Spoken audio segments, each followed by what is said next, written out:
रोहन भाई, आप लोग कह रहे हैं गद्दारी कर दी, गद्दारी कर दी। एक शब्द मैं सुन रहा था कि ये देशद्रोह है, ट्रीजन है देश के साथ, गद्दारी है। कैसे? वो कह रहे हैं अभिव्यक्ति है। भाई, अभिव्यक्ति की आजादी है, वो सवाल पूछना चाहते हैं, पूछ सकते हैं सवाल। अब सवाल पूछना देशद्रोह कब से हो गया रोहन गुप्ता? अमन भाई, बहुत अच्छा सवाल आपने पूछा और उसका मैं जवाब अभी देना चाहूंगा। अभी आप गूगल पे डालिए इनके स्टेटमेंट के बारे में, आपको पाकिस्तान मीडिया के 3 स्टेटमेंट आएंगे और उसमें यह कहा जाता है कि इंडियन ऑपोजिशन, मैं पढ़ के सुना रहा हूं, Indian opposition admits that yes Indian opposition admits operation Sindoor defeat, Chauhan refuse to apologise.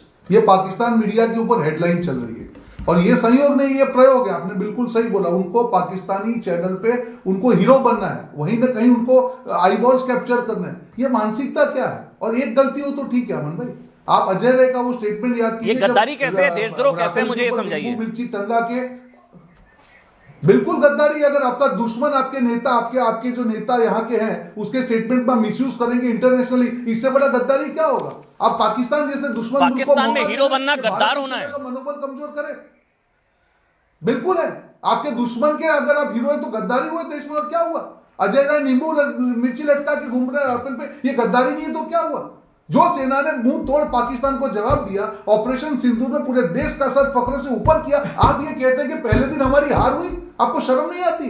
ये कोई पैटर्न नहीं है क्या? आप क्या समझ क्या रखा है? आप मोदी सरकार का विरोध करिए, आपका लोकतांत्रिक अधिकार है, पर इसमें आपको ये लाइसेंस किसने दे दिया कि आप सेना के ऊपर कमेंट करें? अभी राहुल गांधी जी ने बिहार में कहा कि सेना 10% परसेंटेज तो पॉपुलेशन ने कंट्रोल कर रखी है। अरे भैया, आप आपकी अपनी राजनीति उस सेना से दूर रखो ना। क्या आपकी इतनी मजबूरी है हर दूसरे दिन सेना पे स्टेटमेंट? क्यों?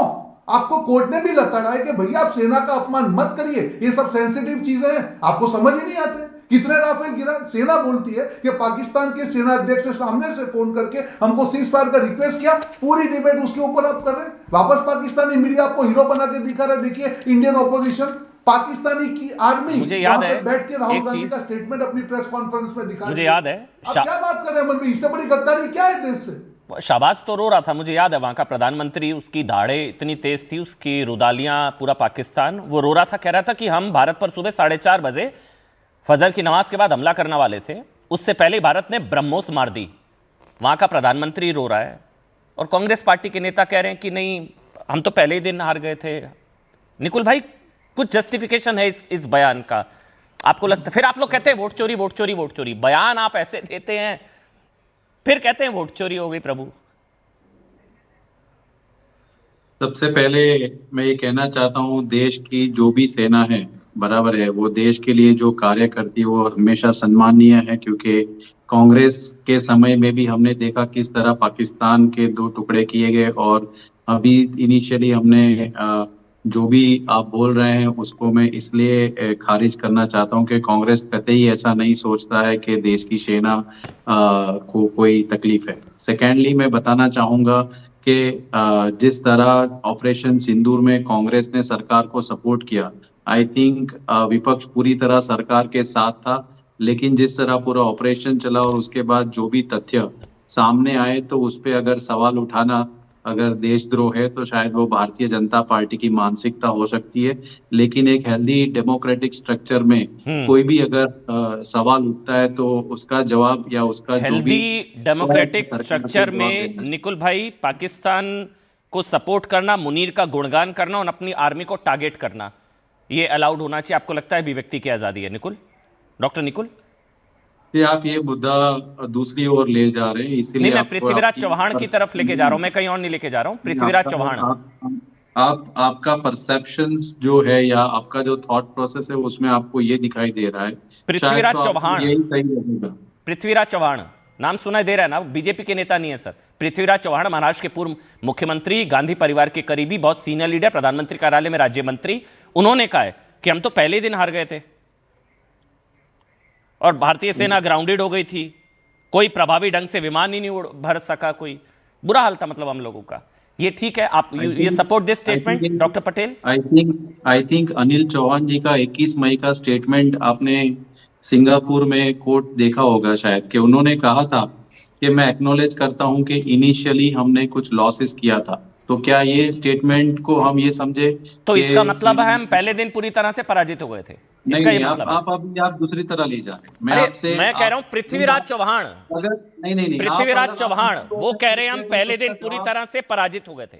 आपने एक बाजू पृथ्वीराज चौहान जी को ये भी बताया कि वो पूरी तरह सरकार को समर्पित थे, ये जो पूरा ऑपरेशन था उसको भी समर्पित थे।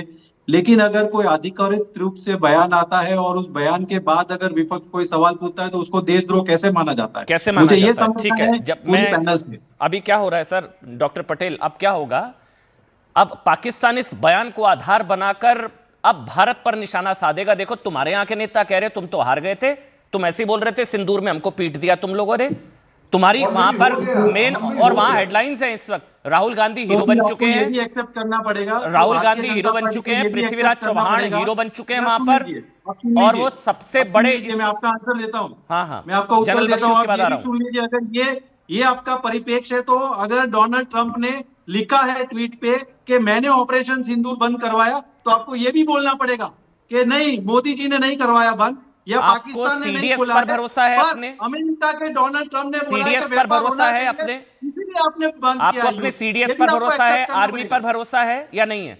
अरे आपको ये भी एक्सेप्ट करना आपका पड़ेगा। अगर आप आपका कांग्रेस का सोर्स क्या है, मेरे को विरोध ये कर जानना है। परिप्रेक्ष्य में बोल रहे हैं, तो मैं आपका आपको ये सोर्स क्या है? दूसरा आपका पहलू बता रहा हूँ। सोर्स मैं डीजीआईएसपीआर है, दूसरा पहलू मुनीर बताता है? हूँ आपको। आपका मैं सोर्स दूसरा क्या पहलू है? बता रहा हूँ आपको इस मुद्दे का, चर्चा का। नहीं, मैं यही पहलू समझना चाह रहा हूं ना कि मिलता नहीं, मैं क्या है। दूसरा पहलू भी जनरल बता रहा हूँ बख्शी, ना, आपको जनरल उसको बख्शी, भी मैं एक कंसिडर काम करना करता हूं, चाहिए। मैं आप एक पॉलिटिकल ही बहस पहलू से ज्यादा, दिखाना चाहेंगे तो नहीं दिक्कत नहीं, ही मैं दो तो बात है निकालूंगा ना। एक ही पहलू। आपको दूसरी ओर भी देखना जब चाहिए। आपके नेता कहेंगे सेना की पिटाई होती है तो एक ही पहलू निकालूंगा ना। हम भी छोटा जवाब देना गलवान चाहूंगा। में चीनी सैनिकों की गर्दन तोड़ने वाली हमारी आपने भारतीय पहले सेना, बोला, गर्दन आपने तोड़ बोला, पराक्रम दिखाने वाली हमारी सेना, और राहुल आप गांधी अपनी कहते हैं हमारी स्टेटमेंट चेंज कर हमारे रहे हैं। सैनिकों की पिटाई हो रही। आप अपना जनरल बख्शी, स्टेटमेंट मुझे चेंज एक कर चीज रहे हैं। जानना है, एक मिनट रुक जाइए आपका सर, एक सवाल चेंज मिनट, कर। एक मिनट। जनरल बख्शी को सुनना चाहता है पूरा देश मेरे ख्याल से, वो सबसे बेहतर बता पाएंगे। जनरल बख्शी, ये जो स्टेटमेंट है, जो कांग्रेस की तरफ से बहुत सीनियर लीडर कह रहे हैं कि हम तो पहले दिन पराजित हो गए थे, आधे घंटे की हवाई झड़प में हम पूरी तरह हार गए, और मेरे नजर में सर मैं चाहूंगा ये बयान दिया गया किस दिन? विजय दिवस, जिस दिन आपकी हमारी भारतीय सेना ने 13 दिनों के अंदर अंदर 93,000 सैनिकों को घुटनों पर ला दिया, वो भारतीय सेना घुटनों पर आ गई। जनरल बख्शी, नहीं, देखिए, यही मैं कहता हूं, हर दिन की गरिमा होती है। यस, विजय दिवस वो दिन है जब हम अपने 3,864 ऑफिसर, जेसीओ, जवान, उनको याद करते हैं जिन्होंने अपने प्राण न्यौछावर कर दिए उस युद्ध में। मैक्सिमम कैजुअलिटी आज तक जो हुई है किसी एक युद्ध में, उसमें हुई थी। उस दिन हम याद करते हैं किस तरह हमने पाकिस्तान के, हमारी सेना ने 2 टुकड़े किए थे। हम याद करते हैं किस तरह हमने एक बाहुबल के जोर पे नए देश का निर्माण करने में सहयोग दिया था। ठीक है, ऐसे दिन को चुन के कहना कि साहब हम ऑपरेशन सिंदूर में पहले दिन को पिट गए, मेरा सीधा सवाल है कि पहले दिन हमारी सेना का, हमारी वायु सेना का टारगेट क्या था? सिंपल थिंग, हमको टास्क दिया गया था, 9 पाकिस्तान के कैंप हैं, टेरर कैंप, उनको उड़ा दो। यस, हमने 9 के 9 उड़ा दिए। पाकिस्तान की वायुसेना एक को नहीं बचा पाई, उड़ा दिए, परखच्चे उड़ा दिए, भावलपुर में, लाहौर मुरीदके में, सियालकोट में, शहरों के बीचम बीच ठोक दिए। क्या पाकिस्तान की वायुसेना एक भी टेरर कैंप को बचा पाई जो उसका टास्क था? आप दाएं बाएं का बकवास करें, नहीं साहब हमने तो 5, 6, 7 नहीं साहब, 8 रफाल मारे साहब। वो रफाल सब लोगों ने गिन लिए हैं, जबकि हमारी जॉइंट एयर एक्सरसाइज हुई थी फ्रांस के साथ, दूसरे देशों के साथ। Yes. जो भी आपने रफाल बोले थे कि ये नंबर के, टेल नंबर के रफाल गिर गए हैं, वो सब हमने फ्लाई करके दिखा दिए। ठीक है साहब। अब उसके बाद कहना कि नहीं साहब हम हार गए थे और वो जीत गए, ये तो बहुत भारी गलत प्रचार करना है, दुष्प्रचार करना है ना साहब। देखिए, बात क्यों पेचीदा हो जाती है कि आजकल के युद्ध में एक होता है battle on the air, ground, sea, yes, दूसरा होता है battle of the narrative. Information ये वॉरफेयर। कहानी क्या बनी साहब? किसकी कहानी, information warfare, battle of narrative. Yes. आप उसमें आके पाकिस्तान के गुणगान शुरू कर दीजिए। जो पाकिस्तान के एयर वाइस मार्शल औरंगजेब ने कहा है उसको प्राथमिकता दीजिए, ना कि जो आपके director general air operation air marshal Tiwari ने कहा है। यस, ठीक है साहब, आप मतलब गलत दुष्प्रचार करें। जो कि चाइना चाहता है नहीं। कि उसके J-10C जहाज बिके, रफाल की जो है वो थू हो, ठीक है। तो वो बैठ के अपना प्रोपेगेंडा कर रहे हैं, पाकिस्तान अपना प्रोपेगेंडा कर रहा है। आप ये नहीं सुन रहे कि आपके एयर चीफ एयर मार्शल क्या कह रहे हैं, डीजी एयर ऑप्स क्या कह रहे हैं, DGMO क्या मेरे कह को ये रहे हैं। जानना है। आप जी सर। प्राथमिकता दे रहे हैं कि बिल्कुल। पाकिस्तान ने ये कहा वो सत्य है। नहीं, अब ये